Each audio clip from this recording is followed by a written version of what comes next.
तो हेलो दोस्तों, आज हम ब्रह्मपुत्र नदी के बारे में समझेंगे कि ब्रह्मपुत्र नदी कहाँ से कहाँ तक बहती है और कहाँ से कहाँ तक इसे किस नदी के नाम से जाना जाता है, कहाँ पर इसे किस नदी के नाम से जानते हैं और कहाँ से कहाँ तक कहाँ से निकलती है और कहाँ तक बहती है। तो जो है ब्रह्मपुत्र नदी जो निकलती है वो हिमालय पर्वत के चामुंडी ग्लेशियर से निकलती है। 1800 किलोमीटर यह जो है चाइना में बहती है और 1800 किलोमीटर जब चाइना में बहती है तो यहाँ पर इस नदी को सांगपो नदी के नाम से जानते हैं। उसके बाद से जो है अरुणाचल प्रदेश में प्रवेश करती है। जब ये भारत के अरुणाचल प्रदेश में प्रवेश करती है तब यहाँ पर इसे दिहांग नदी के नाम से जानते हैं। उसके बाद से जब ये असम में प्रवेश करती है तब इसे जो है ब्रह्मपुत्र नदी के नाम से जानते हैं। उसके बाद से ब्रह्मपुत्र नदी बांग्लादेश से होते हुए बंगाल की खाड़ी में प्रवेश करती है, जो दुनिया का सबसे बड़ा डेल्टा ब्रह्मपुत्र डेल्टा का जो सुंदरवन डेल्टा का निर्माण करती है।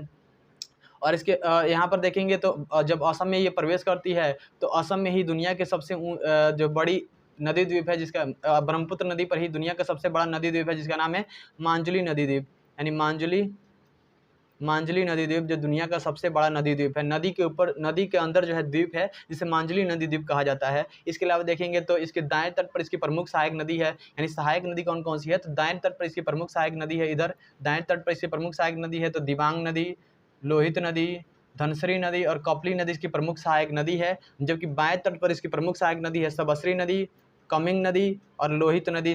तीस्ता नदी जो है इसकी प्रमुख सहायक नदियां हैं। अब हम जो है बाएं जो है हम मैप पर भी देख लेते हैं कि कौन कौन से जो है इसकी प्रमुख सहायक नदियां है और कहाँ कहाँ पर है। देखेंगे ये दिबांग नदी है और ये लोहित नदी है दाएं तट पर। उसके अलावा देखेंगे यहाँ पर सबसरी नदी है और बाएं तट पर इसकी प्रमुख सहायक नदी देखेंगे तो जो है सबसरी नदी, कमिंग नदी और तीस्ता नदी इसकी प्रमुख सहायक नदियां हैं।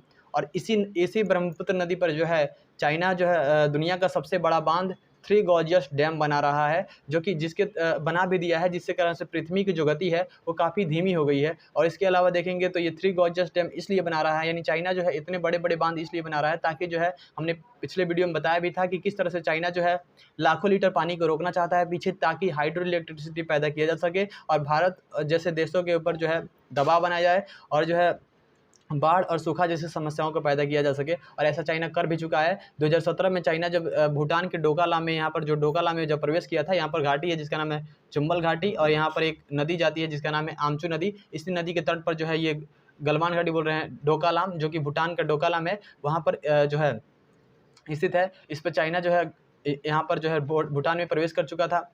तो भारत की सेना ने वहाँ से उसको जो है भगा दिया। जब वहाँ से भगा दिया तो चाइना जो है ब्रह्मपुत्र नदी पर ज़्यादा पानी छोड़ दिया, जिसके कारण से जो असम और अरुणाचल प्रदेश जैसे राज्यों में जो है बाढ़ आ गया था। और भूटान की रक्षा की जिम्मेदारी भारत ही रखता है, क्योंकि भारत जो है भूटान में 3 बिजली घर भी बनवाया है। एक का नाम है ताला, चूखा और दुघाचू, जो 3 बिजली घर बनवाया है। उम्मीद है दोस्तों आपको समझ में आया होगा। मिलते हैं अगले वीडियो में, तब तक के लिए जय हिंद।